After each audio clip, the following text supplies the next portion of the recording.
obra que tanto lo oculta el sistema, porque dice la verdad. No hay religión superior a la verdad es suprema, está arriba de todo, de las religiones, de la política, pero es la verdad, que fue el regalo que nos hizo nuestra querida Elena, conmemorando esos 149 años, un 17 de noviembre, Josh, William, Olcott y tantos otros más, la idea de hacer este movimiento, que es un gran impulso y progreso que tanto necesitaba la humanidad, que hasta hoy en día en muchos países de América Latina tercermundistas no dan cuenta de esta luz de la verdad, porque las fuerzas malignas la están ocultando. En la última sección estuvimos analizando el subtema: el diablo es una fuerza ódica, magnética y errante. Decía una serpiente, cómo escapar de esos anillos que comprimen. El diablo es una entidad. Y nos quedamos en el subtema hoy: las formas modernas de la magia. Esto es lo que vamos a comenzar ahorita en ese estudio. Dice, en su extensa obra sobre las manifestaciones místicas de la naturaleza humana, el naturalista y filósofo alemán Maximiliano Perti ha dedicado un capítulo entero a las formas modernas de la magia. Esto es interesante, ¿no? Las formas modernas, antiguas y las modernas. Dice en su prefacio: las manifestaciones de la vida mágica descansan parcialmente en un orden de cosas completamente diferentes de la naturaleza en la que estamos familiarizados. Con el tiempo, el espacio y la causalidad. Importante, tiempo, espacio, causalidad son tres, los tres son uno. Estas manifestaciones pueden ser experimentadas muy poco, no pueden ser llamadas a nuestra orden, pero pueden ser observadas y seguidas cuidadosamente siempre que ocurran en nuestra presencia esos fenómenos.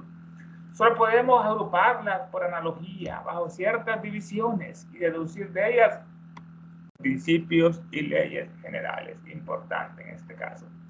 Bueno, en su extensa obra sobre las manifestaciones místicas de la magia humana, el naturalista y filósofo alemán Maximiliano Perti, él nació en 1804, Joseph era médico, antropólogo, zoólogo, botánico, arqueólogo alemán.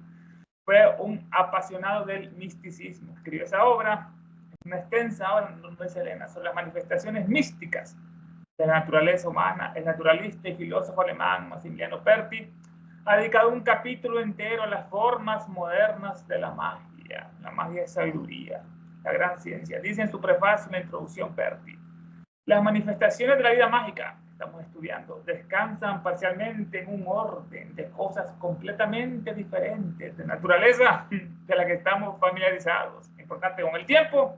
El tiempo es el padre, el cronos que se come a los dioses, el tiempo que todo lo devora. Que estamos familiarizados con el tiempo. En el espacio es la madre, es ilimitado, infinito el espacio. En la doctrina secreta no habla de tres eternos, la ley, el espacio y el tiempo. Que estamos familiarizados con la naturaleza, el tiempo, el espacio y la causalidad. Ya está el padre y la madre, ahora la causalidad sería la ley del karma. Todo tiene una causa y un efecto. Aunque nuestra mente a veces no comprende eso, que es infinito, como los números, donde empiezan, donde terminan, como que nunca hubo una creación, y entonces este espacio de dónde surgió, de lo inmanifestado, lo manifestado. Bueno, el espacio de causalidad, dice Perti, las manifestaciones mágicas descansan parcialmente en un orden de cosas completamente diferentes de la naturaleza de la que estamos familiarizados, con el tiempo, el espacio y la causalidad. Esto lo comprobamos en los sueños, cuando estamos soñando, vemos que el tiempo está en otra versión, hay un espacio, hay luz, aunque tenemos los ojos cerrados, hay una luz interna que brilla en nuestros sueños, son iluminados por un sol que crea nuestro espíritu, que está dentro con los ojos cerrados, y hay leyes y causalidades también en los sueños, espacio, tiempo y causalidad.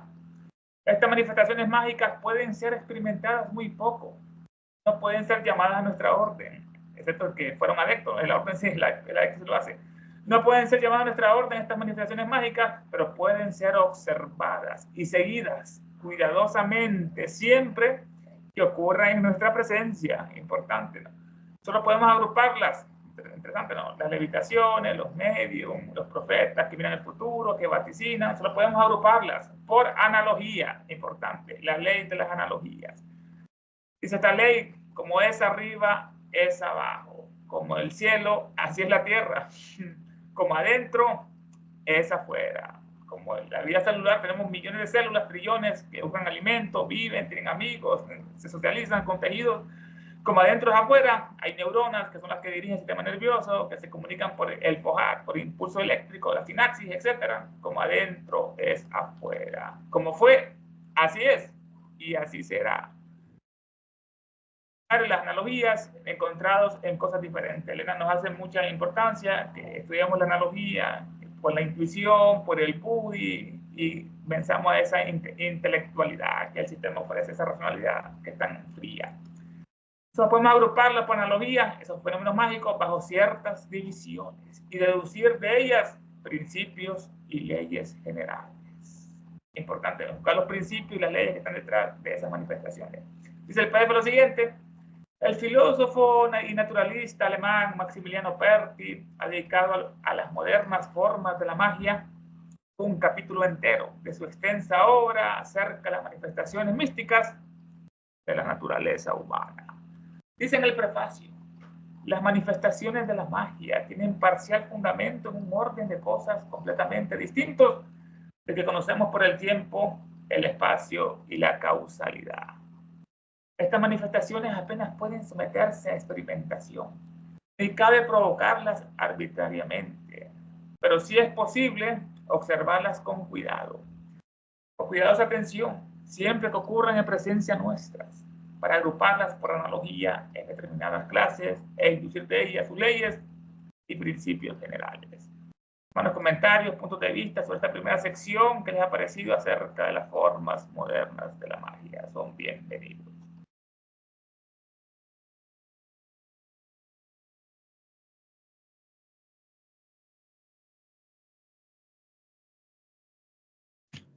Adelante, Roberto. Sí, con lo que se comentaba sobre los sueños, ¿verdad? La idea de que es una forma muy simple para algunos de darse cuenta que existe el hombre interno. ¿Cómo es que durante la noche, cuando el cuerpo está semi-muerto, por decir algo, ¿verdad? Inactivo,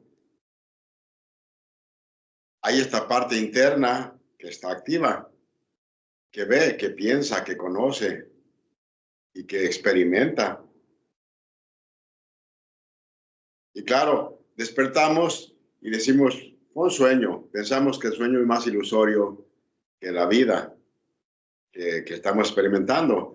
Y a veces es lo contrario. Un sueño puede ser más real, aunque las dos cosas obviamente son ilusiones, ¿no? Pero un sueño puede ser algo más real que en realidad la vida que estamos viviendo.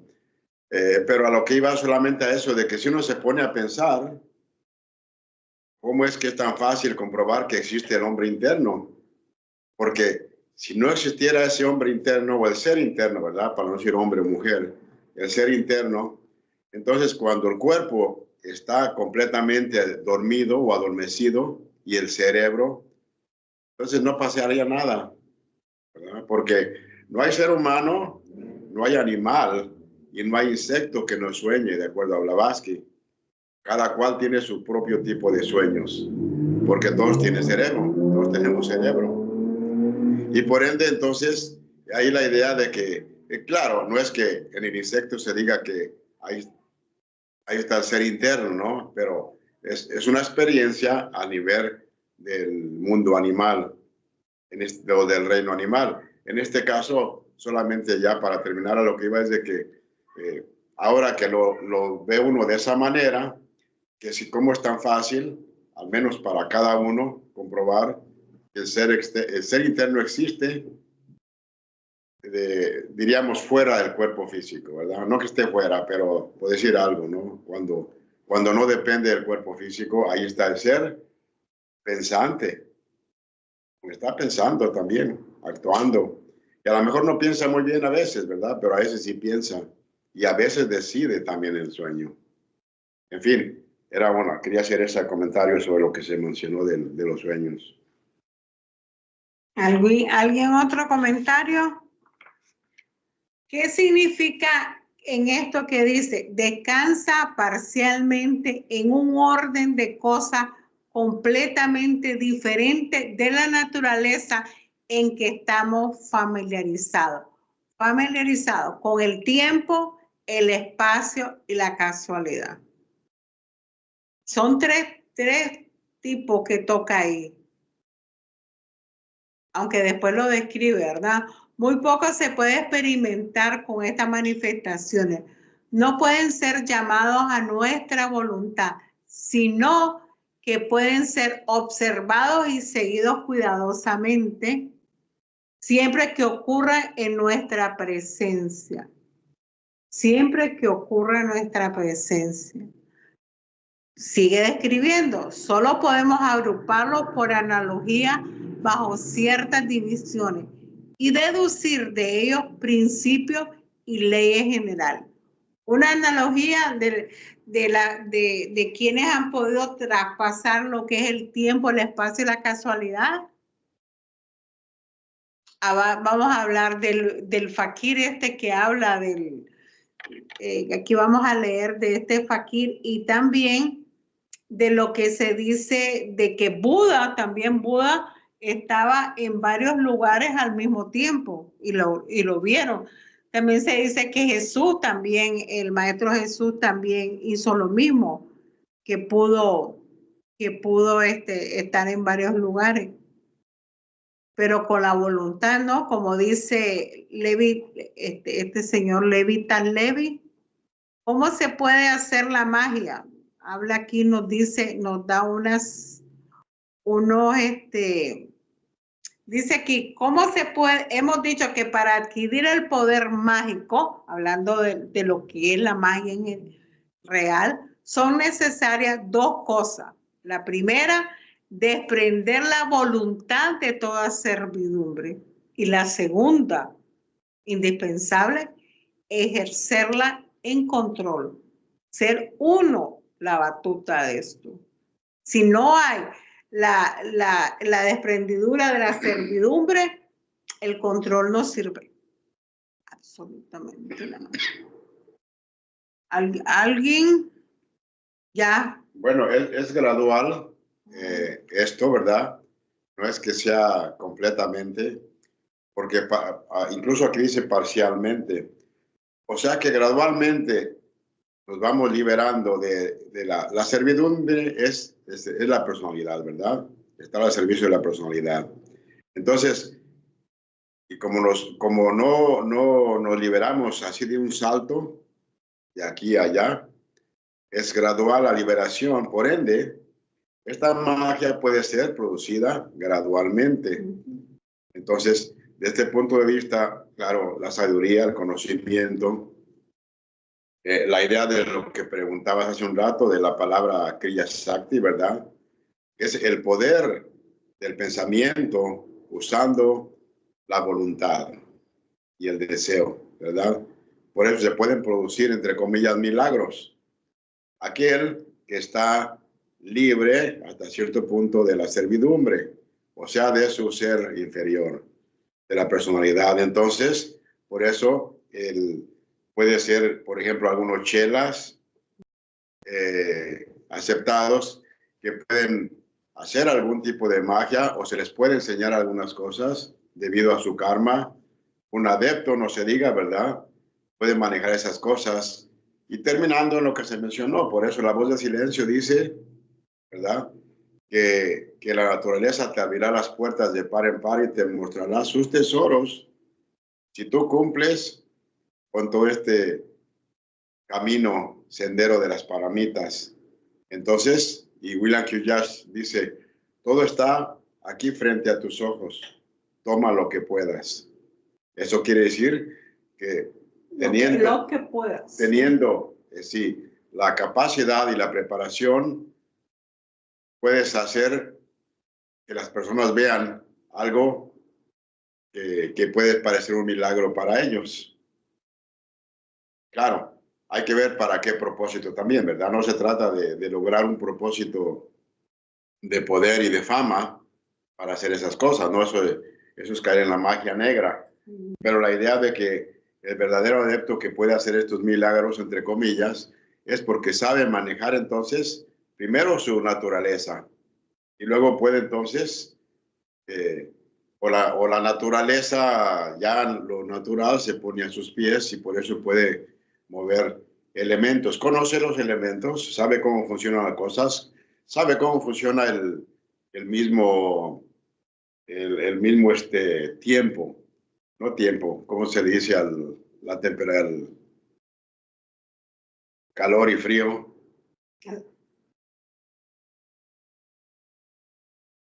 No tengo palabra ahorita. Calor y frío, no, el clima no. Sí, el clima. El clima. El clima. O sea que se puede controlar el clima parcialmente cuando se tiene el conocimiento. Incluso leemos en una de las cartas que se puede producir lluvia cuando se tiene ese conocimiento, porque vas a poder manejar los elementos, todo esto de lo que está a mi alrededor, el propio medio ambiente es un campo abierto para la magia, para el que sabe hacer magia.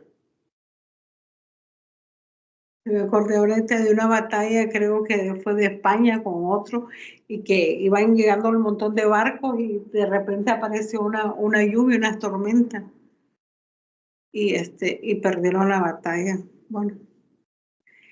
¿Alguien más que desee participar? Eso interesante, hermano, lo que comentaron acerca nuevamente del hombre interno. Elena nos hace mucho importancia sobre el desarrollo del hombre interno que es adentro. Eso lo dice en Antropogénesis, en la Doctrina Secreta, tomo tercero. El hombre espiritual, la doble evolución del hombre físico y el hombre espiritual que está interno, el ser. Y hablar a mi hermano interesante acerca de eso, que de Buda, de Jesús, que lo habían visto en dos partes diferentes al mismo tiempo. En los Yoga Sutras de Patanjali, este es un Siddhi superior, donde un adepto ya se puede clonar, puede crear una forma física y transmitirle su sistema nervioso, y se forma así, ya tiene 4 ojos, 6 ojos, 8 ojos, depende de cuántas veces se reproduzcan. Son siddhis superiores, también mencionaste el último, los elementos, también son siddhis superiores, que lo menciona Yoga Patanjali, que es un gran maestro de yoga en ese caso, en ese interno. Una pregunta, aquí estamos entendiendo por magia los poderes psíquicos naturales en el hombre, ¿verdad? Ya una vez desarrollados. Así es.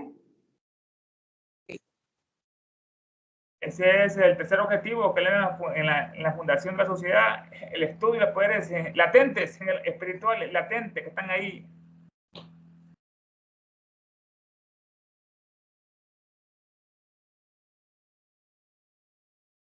Pasamos a la otra parte. La hermana mencionó que estamos analizando las operaciones mágicas que están más allá del tiempo y el espacio y la ley normal es que la gente evoluciona, la gente normal. Dice el subtema, el estado de purificación alcanzado por el fakir, que este es el leitmotiv que está estudiando, ese fakir, que son grandes ascetas de la India, que han dominado su naturaleza inferior y ya tienen esos poderes, eso sí, como nos menciona en otra parte.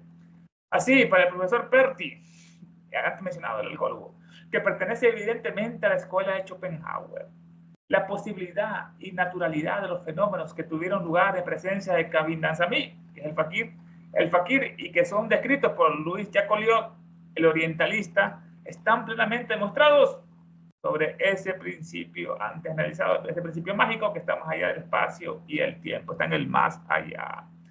Así, para el profesor Perti, que pertenece evidentemente a la escuela de Schopenhauer, un gran filósofo, nació en 1788, alemán, considerado uno de los más brillantes del siglo XIX, uno de los más brillantes, y de mayor importancia en la filosofía occidental, no en la oriental, en la occidental.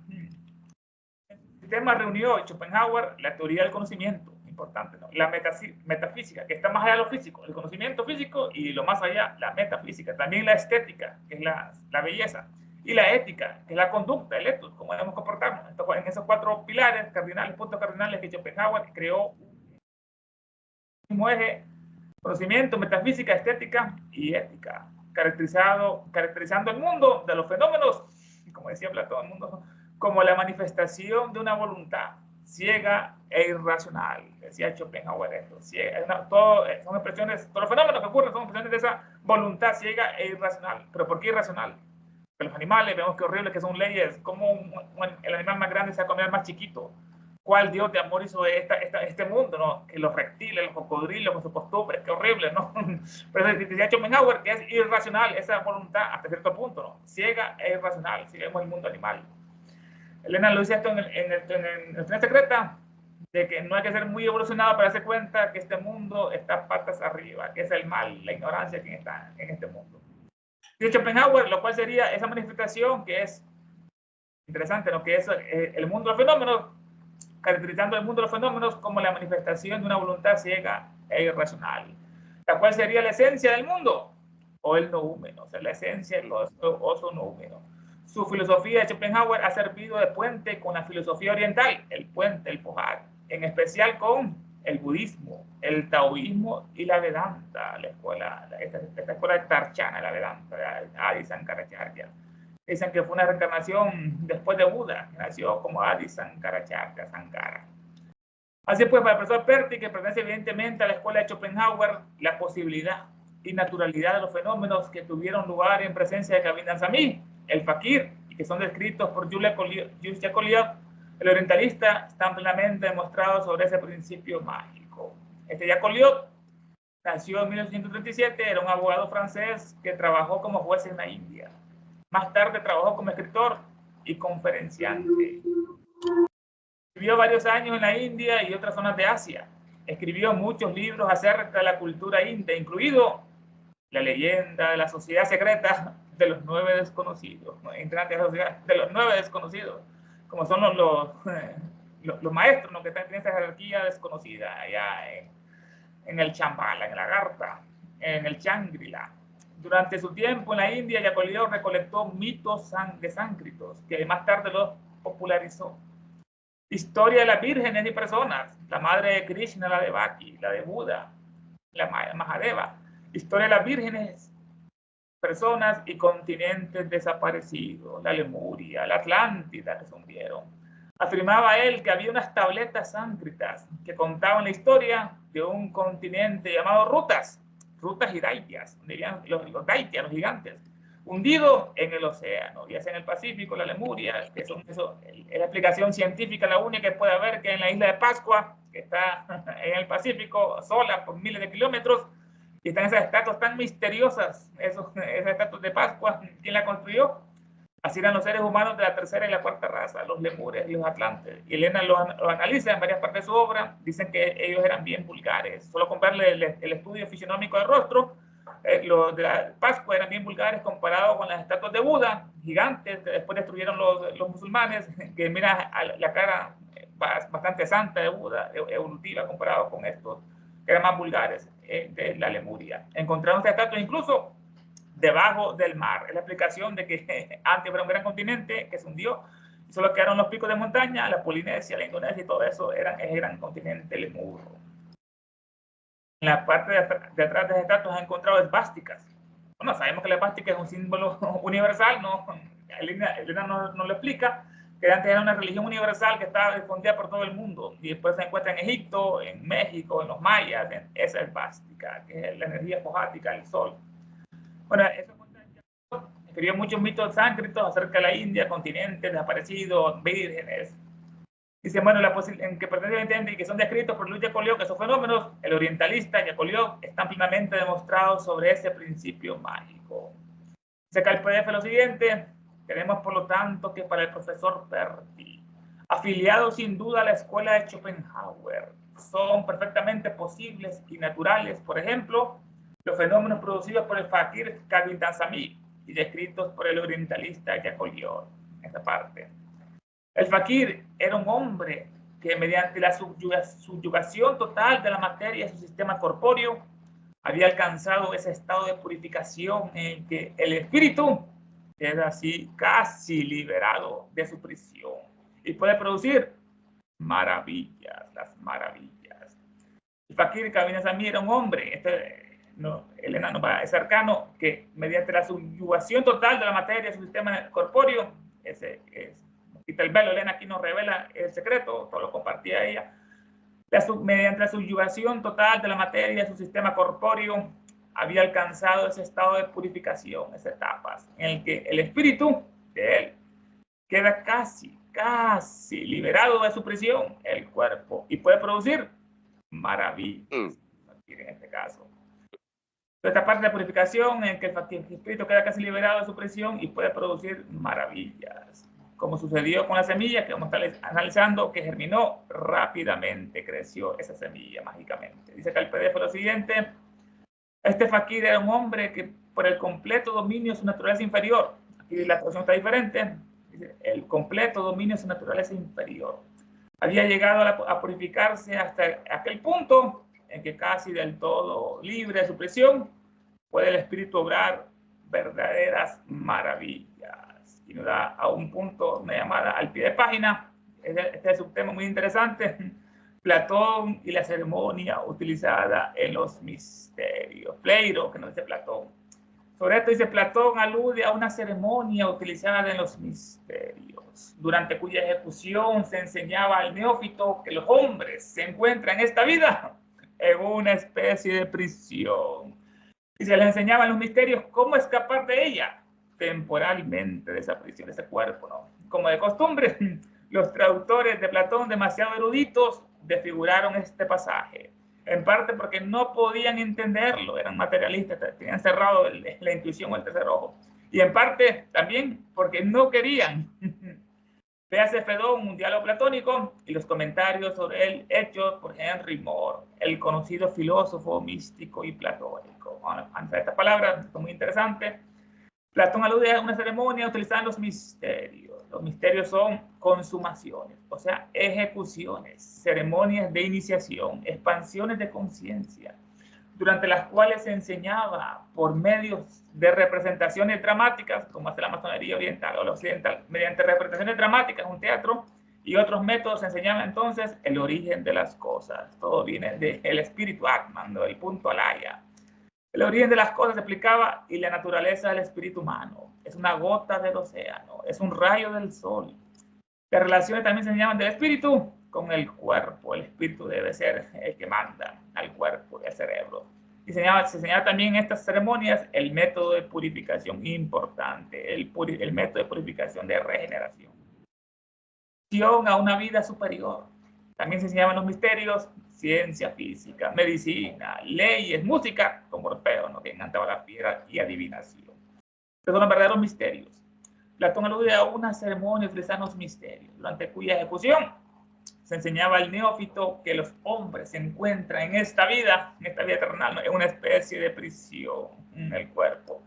Como lo describe Platón en el prefacio de la República, la caverna platónica, ese mito que hasta el día de hoy sigue estudiando la mente occidental. Están los hombres viviendo en una cueva y toman por verdadero, se proyectan. Ya vamos a analizar ese mito, sombras que se proyectan. Hasta que uno escapa y se da cuenta que es el sol, el de arriba, que produce la luz, el calor, queda sorprendido, vislumbrado, no puede ver bien porque se da cuenta de la verdad. Puede irse, ya está libre, pero recuerda a sus amigos que están encadenados allá abajo en esa caverna y regresa a la cueva a liberar a sus compañeros. La cueva platónica, la mente de la caverna. El hombre se encuentra en esta vida en una especie de prisión y se le enseñaba cómo escapar de ella temporalmente, cómo se puede hacer siguiendo métodos de yoga, como Yoga Sutras de Patanjali ya mencionados, con meditación abstracta, como son las estancias del libro de Xian, que nos mandan a la mente, a la intuición, a lo elevado. Así uno se puede escapar de esta prisión con ese libro maravilloso que Elena nos regaló, como dice la hermana, porque ustedes lo pidieron y a ustedes se les va a dar. Dice que tenía muchos dolores, mucho sufrimiento, y los maestros le dieron dos opciones: se podía terminar inmediatamente con el sufrimiento, pasar una vida superior, o escribir la doctrina secreta. Y Elena, pues el gran amor a la humanidad, prefirió la segunda opción. Como están con las estancias del libro, decían, así nos enseñan a escaparnos temporalmente de esta ilusión, como decía Buda. Como de costumbre, los traductores de Platón, eruditos, desfiguraron este pasaje.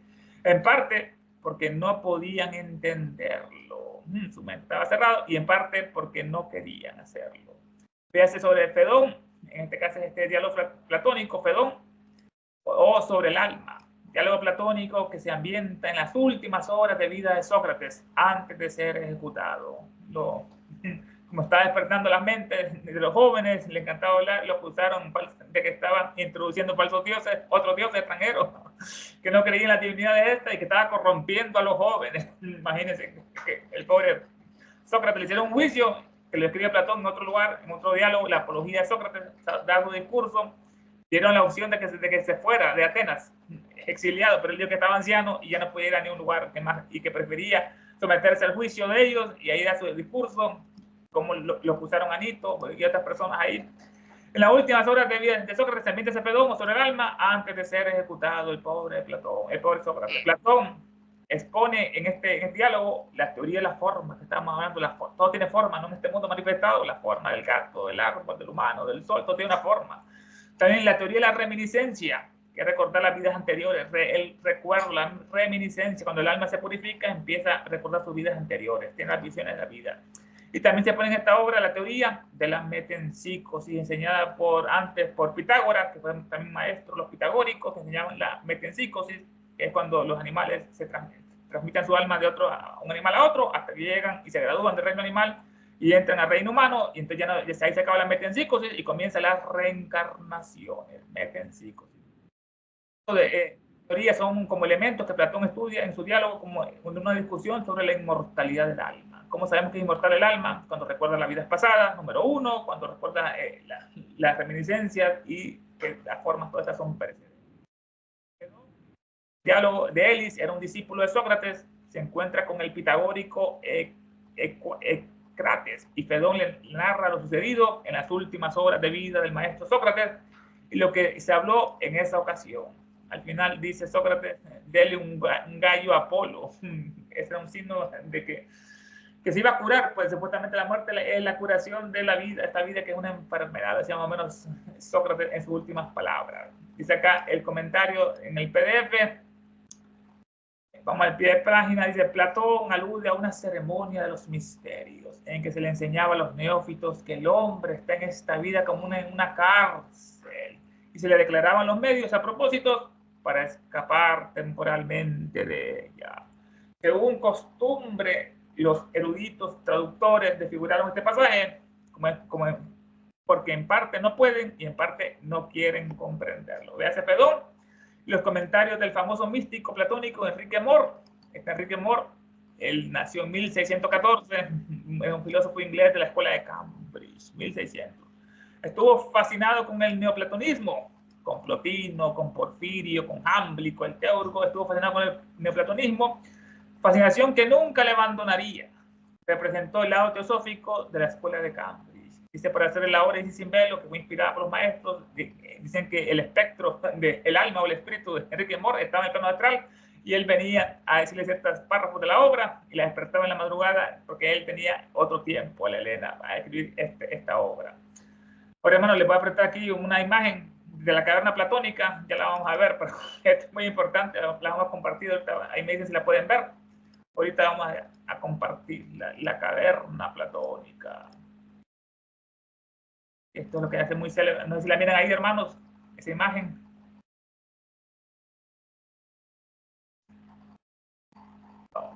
Aquí está. No es de ahí la mía. Miren, ahí está la caverna. Pueden ver las sombras que se proyectan, un caballo, un jarro, están viviendo con las sombras, un círculo y están los hombres como hipnotizados, como el televisor, no como el teatro, ¿no? Viendo, y interesante es quién hace estas formas. Aquí están vestidos como una sociedad secreta, como la masonería occidental que les encanta vestirse así, ¿no? Que son los que engañan a la población, con esta figura, el caballito, el jarro, y ahora esto puede ser ahora en nuestros días Hollywood, el televisor, el teatro, el fútbol, los medios de comunicación, la escuela que tenemos, que tiene un sistema aristotélico, la universidad, que no despierta, que eran zombies, autómatas, pero no hombres libres. Como aquí vemos el fuego que está atrás, que proyecta la imagen.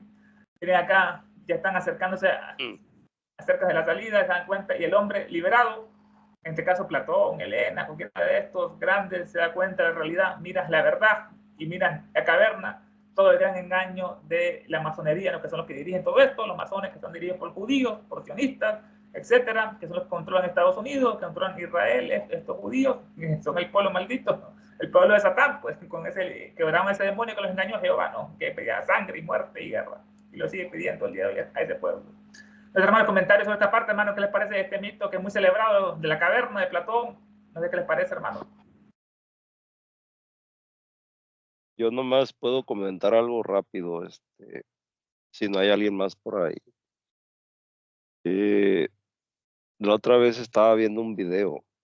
Me quedé sorprendido con la naturaleza, cómo trabaja, porque se dice que la serpiente, voy a hablar en lo que concierne un poco a la reencarnación, como hablaste hace unos 2 minutos anteriormente, donde leíste, Vladimir. Se dice que la serpiente eh, tira su piel vieja y se queda con la nueva. Pero yo me quedé sorprendido cómo la naturaleza, no nomás con la serpiente, con el cangrejo también, porque miré en el video que por la parte de arriba quiebran el cascarón, la cáscara dura. Entonces se empieza a debilitar, se empieza a desgastar y la quiebran y todo el carcaje del cangrejo sale por la parte de arriba con todo y las manos y el cuerpo.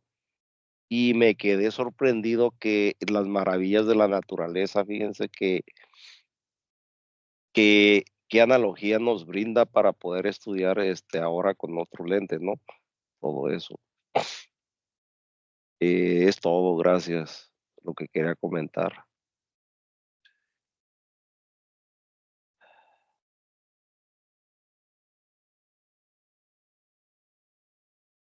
Bueno, y también controla la política importante, ¿no?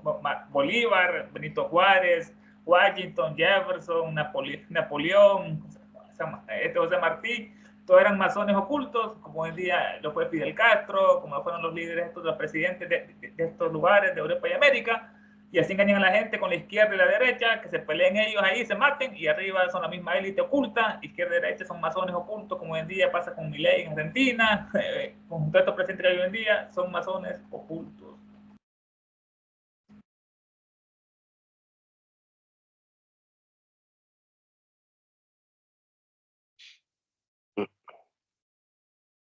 Tania, hermana, ¿qué le parece la caverna, hermana?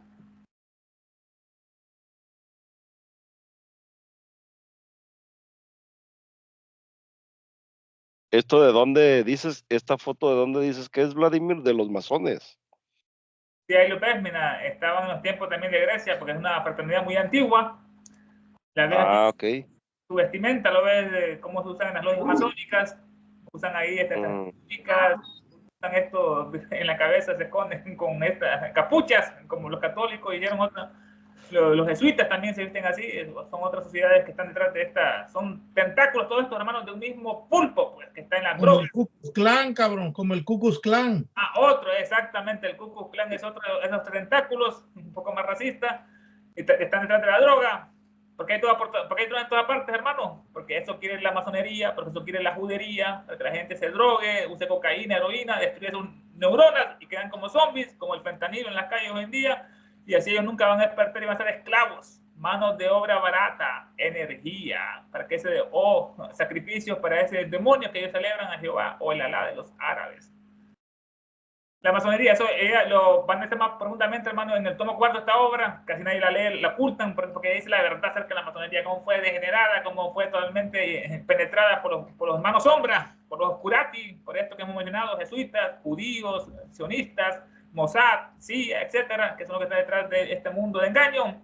La gente sabe más de NFL, sabe más de béisbol, de los Yankees, no sé qué cosa, de NBA, que de otras cosas. Y hace poco nombraron a una como ministra de Educación que antes dirigía la WWE, la lucha libre. Imagínate, hermano, qué relación es la educación con una mujer que dirigía la lucha libre. Es como un sarcasmo, pues, como lo que quieren son, como decía, pan, vino y circo. Con eso son felices. Pan para comer, el vino para emborracharse, matar sus neuronas, y el circo, que era el Coliseo Romano en aquella época, los gladiadores, todas esas luchas, y comparé que el mundo no ha evolucionado del todo, estamos en las mismas fantasías, en los mismos engaños.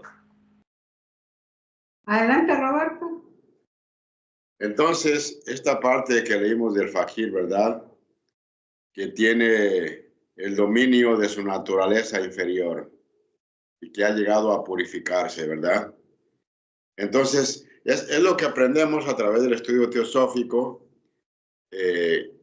con todas estas ideas, las paramitas, el estudio, la preparación, que precisamente es para que se cumpla el tercer objetivo que mencionó Dulce, ¿verdad?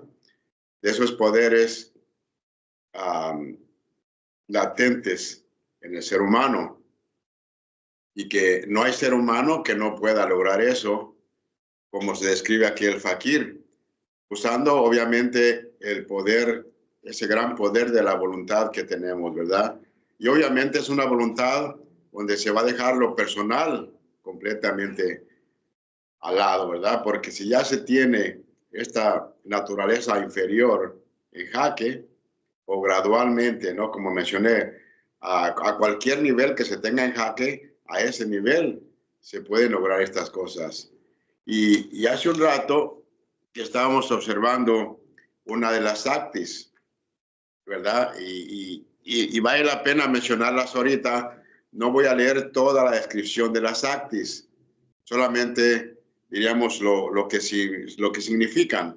Están en la doctrina secreta y están en el primer tomo de español, no sé en qué página es en español, en la de inglés, está en la página 292, y ahí se escriben las Saktis, porque precisamente las menciona Subarro, y también están en otro libro que se llama 5 años de Teosofía.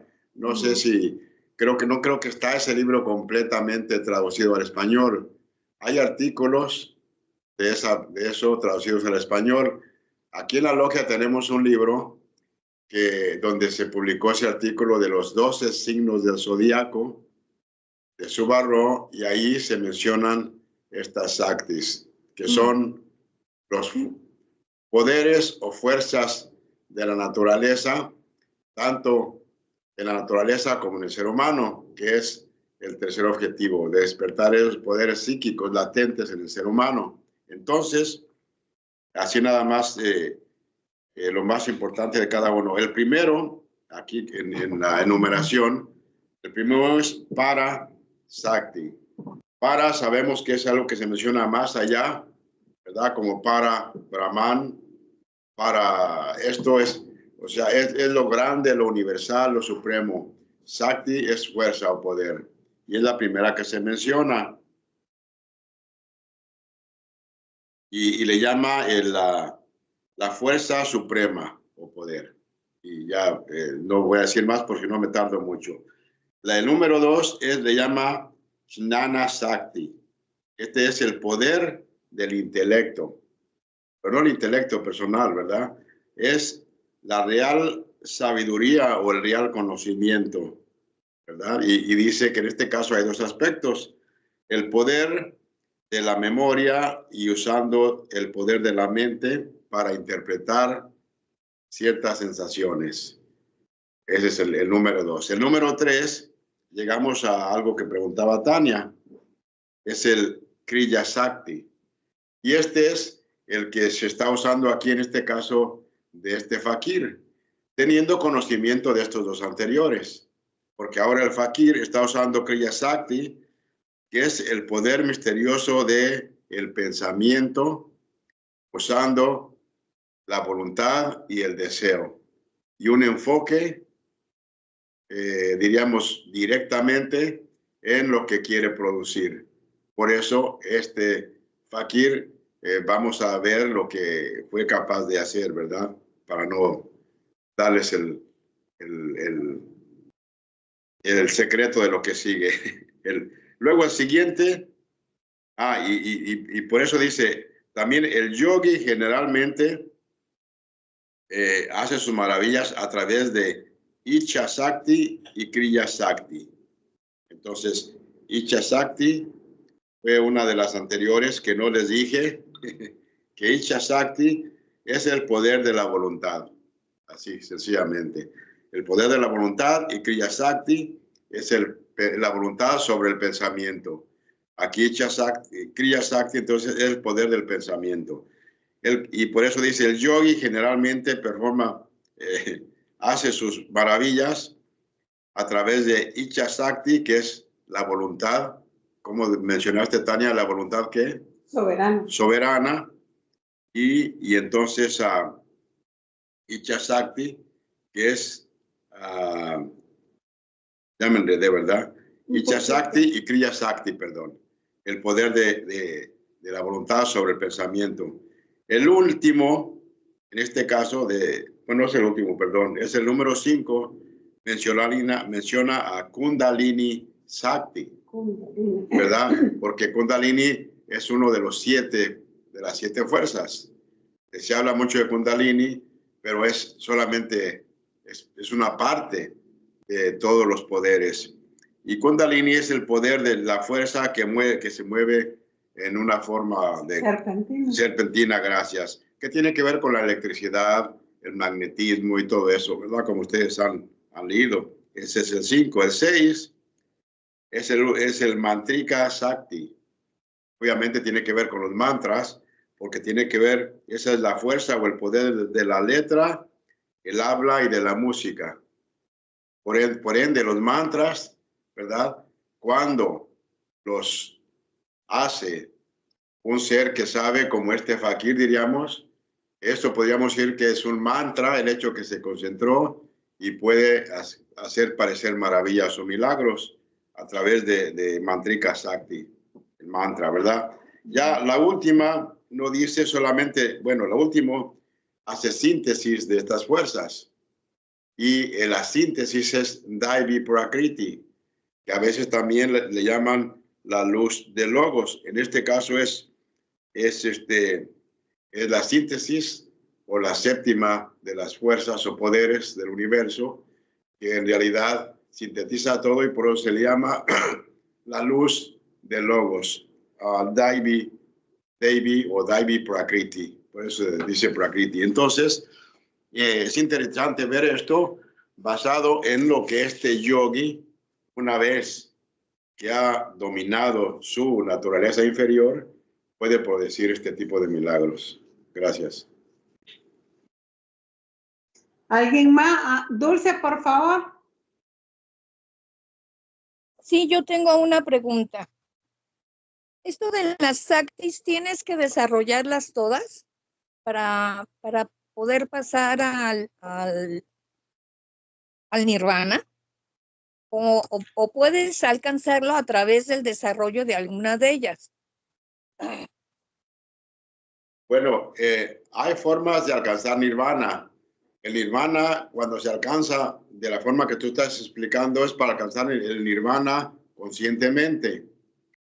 Después de toda una ronda de vidas que pasamos en toda una ronda, todas las entidades o los egos encarnantes pasan al nirvana, solo que no regresamos con conciencia de que hemos estado en nirvana.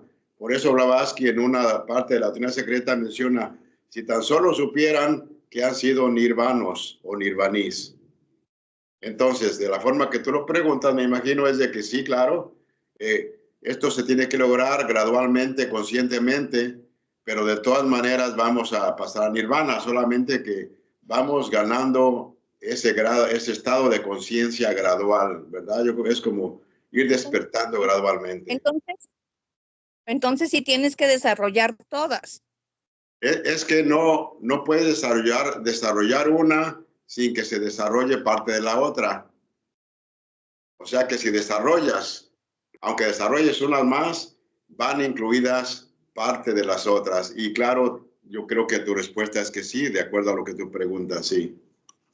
Okay. Gracias. Hay una parte que se está estudiando o leyendo en cualquiera de las dos formas, los domingos que hablan de los sueños. Y la pregunta se hizo así, tiene que ver con la pregunta de Dulce. Se nos enseña que un hombre puede unir todos sus principios en uno, todos sus principios en uno. ¿Qué significa esto? Le preguntaron a Blavatsky. Entonces contesta, cuando un adepto tiene éxito en hacer esto, de unir todos los principios en uno, es un Jivamukta.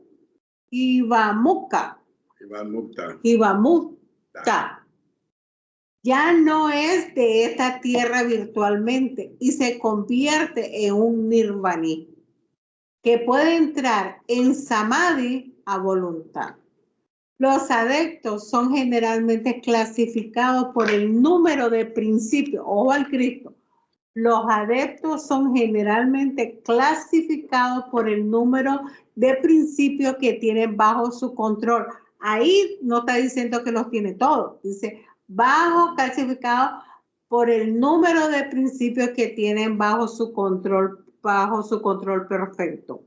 Porque eso que llamamos voluntad tiene su asiento en el ego superior. Y este último, el ego superior, cuando se libera de su personalidad cargada de pecado, es divino y puro. Entonces, esto es lo que habla del fakir, que es lo que se ha liberado de la cárcel que siempre se pone como la prisión, ¿no? Como en los sueños que se estuvo hablando. También el sueño de vigilia, sueño y sueños en sueños sin llegar a Turia, es la liberación de ese ser superior que como cuando se estrecha, ¿verdad? Que se estiran los brazos, entonces ya está liberado. Lo único bueno y malo es que se libera inconscientemente. El objetivo es liberarse en esos sueños y sin ensueño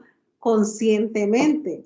O como se dice, hay el término medio que es vigilia, sueño. Este bendito sueño, sueños y ensueños, el que está en medio es el que se tiene que tratar le llaman como que fuera el guardián para que el prisionero se pueda liberar. Lo pone como un ejemplo, ¿no? Entonces, ese término o ese estado medio, es que el que se tiene que purificar, o podríamos decir en la práctica, está mejor esto, en la práctica de que poder mantener la noción de ese traspaso, de estar en sueños y en vigilia, es lo importante. Y por eso habla de los mantras sakti, algo así se llamará, mantra sakti. Mantra sakti, que se dan un ejemplo que en algunas personas ponen una mantra o una palabra para que antes de dormir se vayan con esa energía magnética y al despertar puedan otra vez ocupar ese mantra sakti para que puedan ir recordando un poco de esa parte superior. Las pirámides fueron construidas de esa manera, a través del sonido, con el sonido. Y de otra manera, donde se ponía algo debajo de las piedras pesadas para que perdieran su peso. Se habla de, creo que no lo recuerdo muy bien, pero un tipo de metal que utilizaban muy liviano y que se perdía completamente el peso de las piedras porque tenía que ver con la atracción y repulsión de la tierra. Pero la polaridad también. La polaridad. Pero el mantra, el canto, ¿verdad? Esto que entonces por eso es un tipo de, ¿cómo se dice? Que se construyeron las pirámides verdaderamente. ¿Alguna otra pregunta, comentario, ayuda, colaboración, etcétera? Para finalizar eso de la caverna platónica, hermanos, que es el tema que estuvimos analizando hace poco, faltó un tentáculo importante, que es la religión. Todos esos papas, pederastas, algunos son masones ocultos, se encargan de que la gente esté en ignorancia, pobreza y miseria.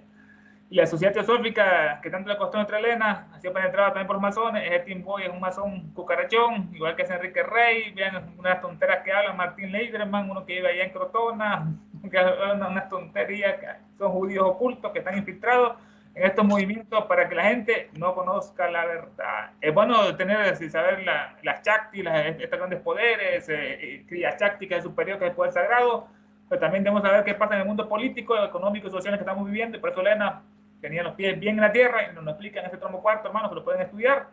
Y ahora comenzamos con este subtema. Su voluntad se ha convertido en una fuerza creadora del fakir, su voluntad.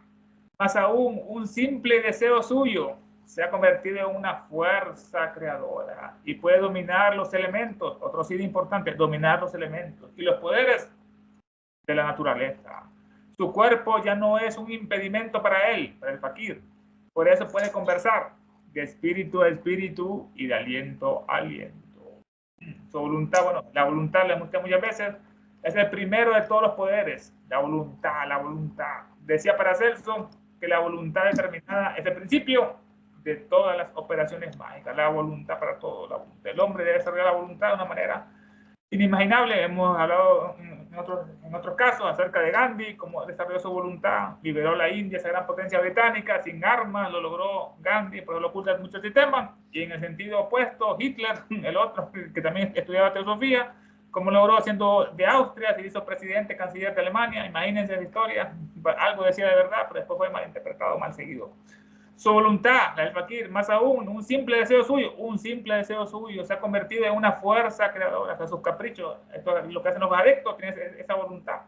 Un simple deseo se ha convertido en una fuerza creadora y puede dominar los elementos, como los maestros, dominar los elementos, otro sí superior y los poderes de la naturaleza. Elena una vez hizo un reto público a ver quién hacía llover más rápidamente en un periódico y ella fue la que ganó.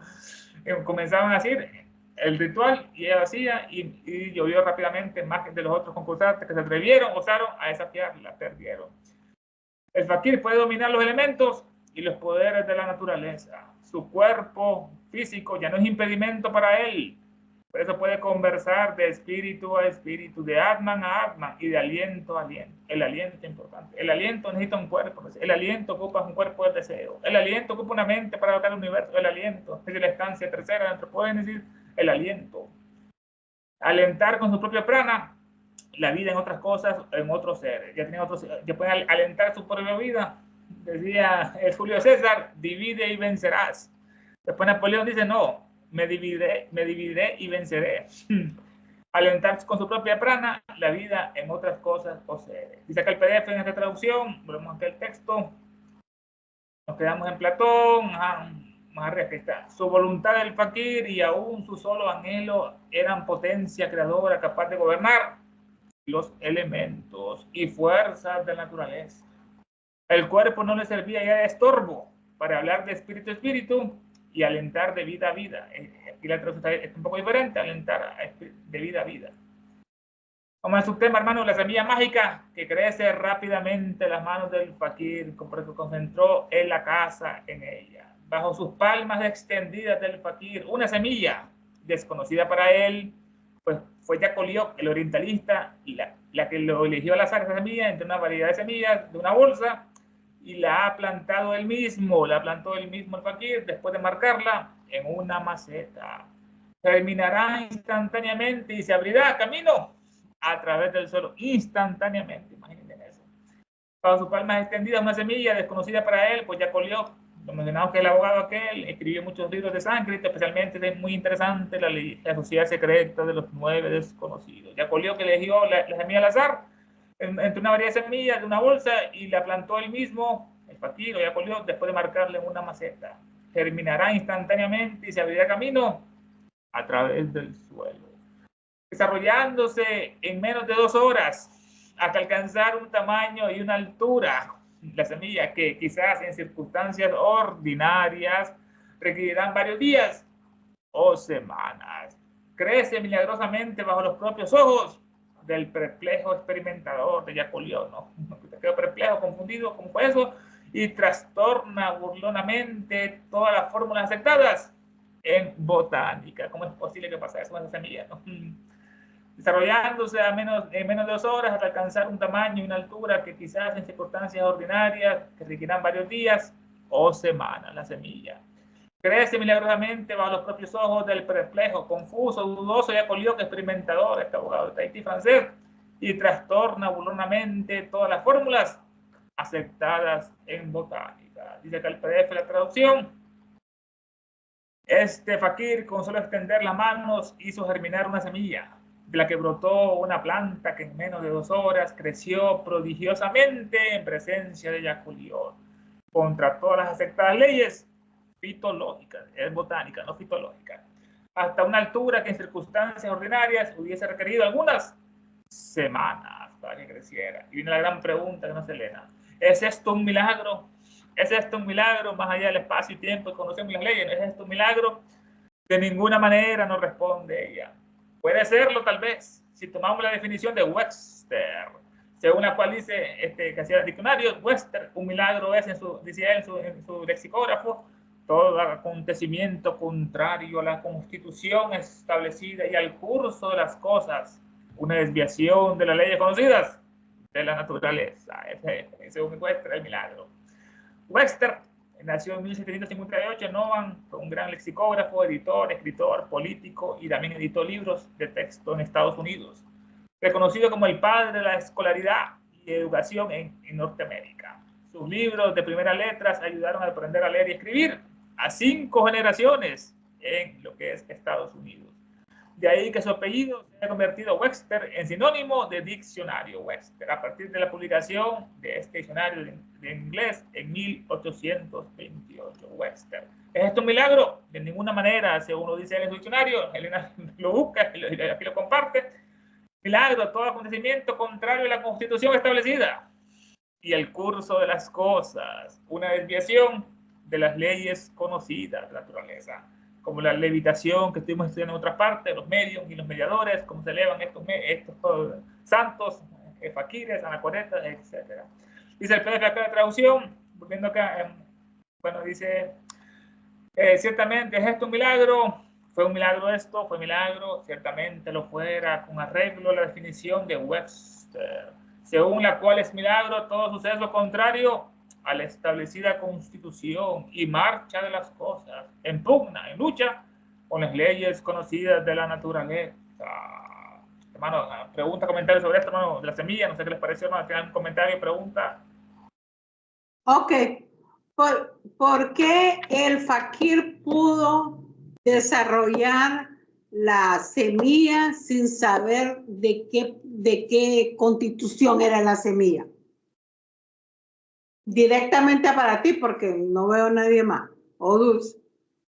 Fue por el poder, hermana, eso lo va a explicar más adelante ella, que él concentró en la casa de sus manos ese fluido magnético que todos irradiamos, esa aura, y la concentró en una semilla, y no importaba que esa semilla iba a escoger, entre todas, cualquiera que iba a elegir, pues iba a germinar por ese gran poder.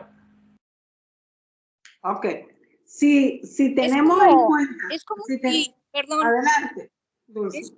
Es como, según lo que yo leí, es como si en el momento en que le entra en función de sus habilidades, adquiere un cierto grado de omnisciencia. Entonces él sabe, en ese momento él ve de qué es la semilla, conoce de qué clase de semilla es, qué clase de planta es, según entendí, ¿no? Así es. ¿Por qué? ¿Pero por qué? Porque si recordamos aquí, no existe tiempo ni espacio. Ellos están encima de tiempo y espacio. Entonces, por eso hay unidad en todo eso. Es lo que entendí yo también, eso. Y por eso es que cuando hace la pregunta a ella, ¿esto es un milagro? Y contesta tajantemente, de ninguna manera.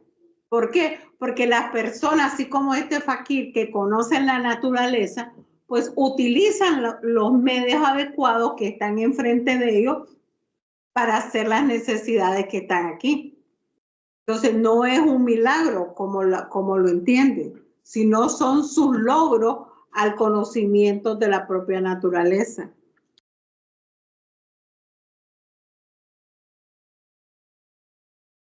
Continúa Dulce, porque si no, y a ti que te lo que No, es todo. No te escuché, Dulce. No, que solamente era ese comentario que cuando lo leí previamente, eso fue lo que entendí, que por eso él conocía, entra como en un estado de omnisciencia y sabe a qué tipo de semilla es y lo que va a desarrollar de ahí, ¿verdad? Y ahora que, y ahí debajo de eso estoy leyendo donde tiene este muchachito, donde dice los experimentos del general con la luz violeta. Aquí hay que recordarnos lo que anteriormente leímos de las ondas eléctricas, de la luz violeta, de la más fuerte y de la UV que se llama también, ¿no? De que la luz violeta es aquella de que está en lo más alto. Entonces, si esta señora, si no tenemos, pues por lo menos para mí, si no tengo presente un poco de lo que he explicado anteriormente, no agarro toda la idea de lo que está hablando ahorita. Como que ahora hay que tener ojo al Cristo en lo que hemos leído anteriormente para ir comprendiendo un poquito más, me parece a mí. Ay, por cierto, quería preguntar algo. Yo no estuve en la clase anterior, pero escuché la grabación y me quedó una duda sobre las ondas ódicas. Estas no necesariamente, no tienen que ser de una determinada cualidad, ¿o sí? Bueno, porque en algún comentario que se dio ahí en la clase parecía como que eran negativas, pero no, para nada. Según lo que yo chequé en Wikipedia, no son negativas. Bueno, más bien pregunto, ¿me podrían aclarar eso, pues? Hermana, eso estuvimos analizando lo que es la fuerza ódica, que es como este varón de Reichmann lo dominó ese gran poder, que es un efluvio que todos tenemos, es efluvio magnético, es efluvio acásico. En este caso depende del estado de moralidad de la persona. Una persona puede ser normal, 50% bueno, 50% malo, 80 bueno, 20 malo, o viceversa, 80 malo y 20 bueno. Entonces, de eso depende ese fluido, del nivel de maldad o de bondad que tenga cada corazón. En esa parte estuvimos hablando acerca de que el diablo era una corriente ódica, que lo formaba un círculo de gente mala, gente depravada, generada, se unían así en ese círculo, como hacen los católicos ocultamente, jesuitas, que se ponen a hipnotizar así en grupo, hacen cadenas, se unen en la noche, se meten a lugares bajo la tierra y empiezan así a tirar maldiciones, a cosas parecidas. Entonces, ahí donde esa fuerza errática, ódica, se convertía en ese diablo, como estamos analizando ese subtema, ¿no? El diablo es una fuerza ódica errante que está por todas partes. No es un ser, no es una entidad. Aquí me surge una pregunta, porque, por ejemplo, hay gente que dice que hace curaciones. ¿Y eso entonces también lo pueden hacer como para beneficiar a la gente? Claro que sí, son personas que tienen esos dones y lo aplican para el bien. Y los que son verdaderos, ellos no cobran, lo hacen por amor a la humanidad, como el sol que nos da la luz sin cobrar, nos da el oxígeno a la planta sin cobrarnos el agua.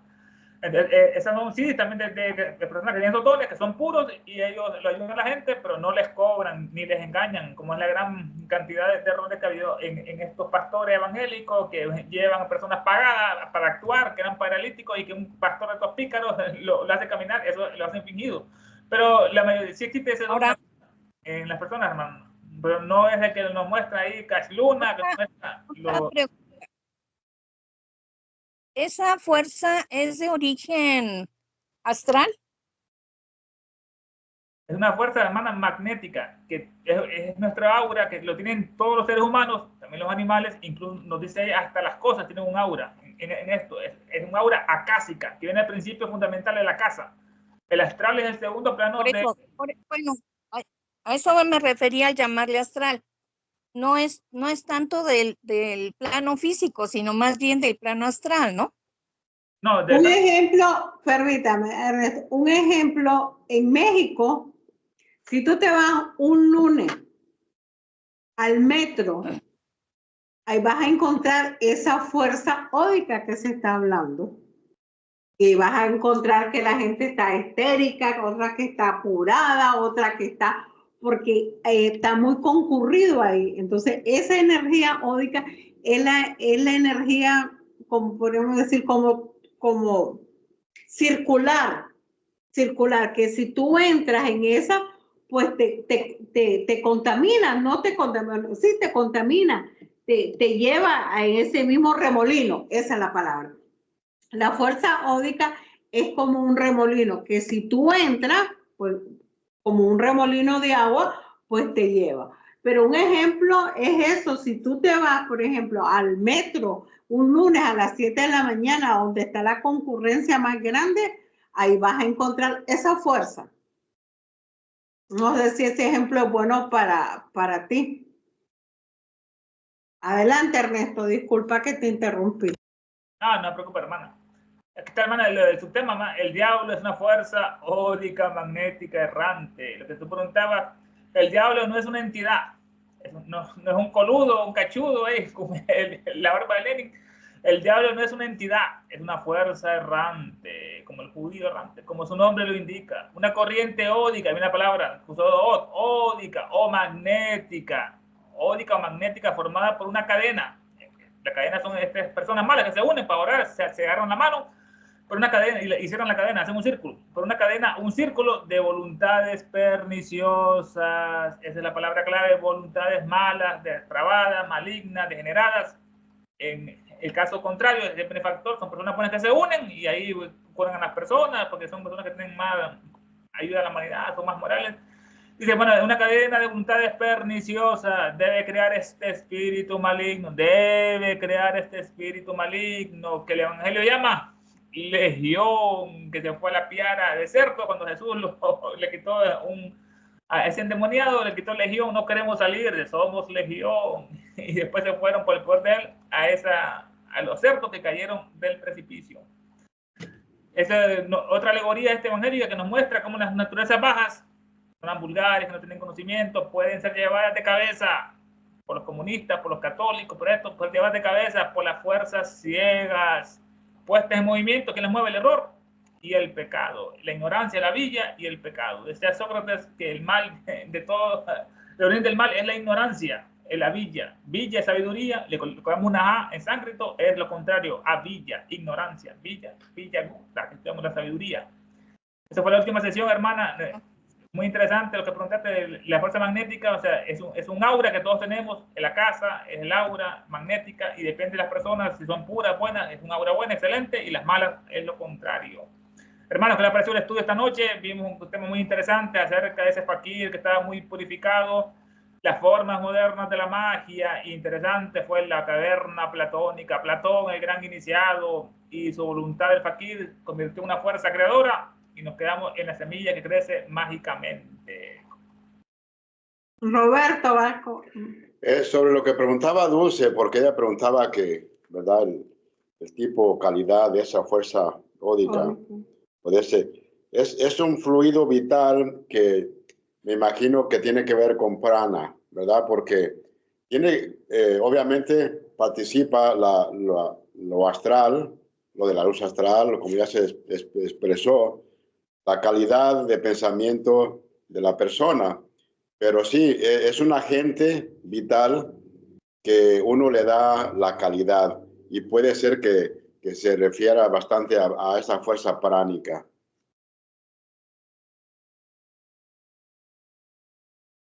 También tiene que ver mucho Gracias. la atmósfera, ¿no? Que, dependiendo, hay lugares donde está más teñida la atmósfera y tiene un olor y un sentir. Por ejemplo, entras en áreas y sientes como una desarmonía, entras en otras áreas donde hay armonía y la naturaleza es fresca. Tiene mucho que ver la atmósfera en los lugares también. Exacto. Son las dos cosas, la atmósfera de tu alrededor y nuestra propia atmósfera, qué es lo que atraemos y qué es lo que repelemos. La palabra de compuesta primero empieza con od, y od es la luz pura dadora de vida, ¿verdad? Y luego se convierte en ódica porque nosotros le agregamos la calidad pránica, ya para bien o para mal. Y claro, ¿no? Como dijo Jorge, uno puede percibir todo eso en su alrededor.